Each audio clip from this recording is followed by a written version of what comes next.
Our dear graduates, parents, school administrators, faculty and staff of Tagalang Elementary School, my warmest and sincerest greetings on this momentous occasion. I am privileged to celebrate with you today's commencement exercises, which marks the culmination of years of hard work and study, planning and preparation, and investment in time and resources. This day is truly a significant milestone for every graduate, parent, administrator, faculty and staff, as it is for us in the Department of Education. And while we know that does not end here for most of you, this is only the beginning.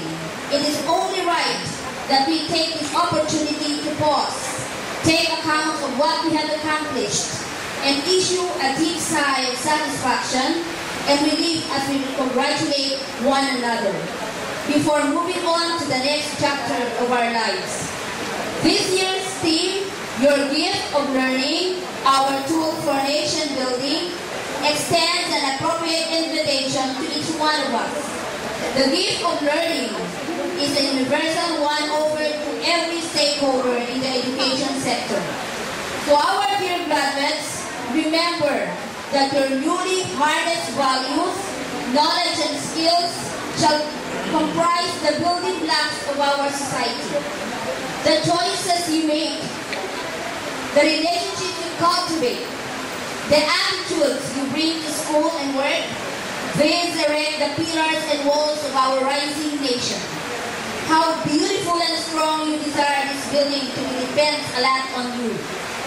To our rightfully proud parents, administrators, faculty and staff, your own gifts to support and reform education are making it possible for us to hope for a better future. Yet, let us also remember that our actions and examples, more than our words, leave firmer imprints in the minds of the young. The integrity we bring into our homes and classrooms become the foundation of our own future. The justice, peace, and prosperity we yearn for strongly depend on the truth and faithfulness we invest today. We are all architects, engineers, and builders working together in this colossal project we call our country, the Philippines. I hope and pray that over and above each of our personal dreams for ourselves comes the larger dream of united, fulfilled, and prosperous Filipino people. A dream that not only benefits a few, but one that benefits all. Congratulations on your achievement. Celebrate it, cherish it, and let it inspire you to make your own contribution to the development of our nation. Mabuhay tayong lahat.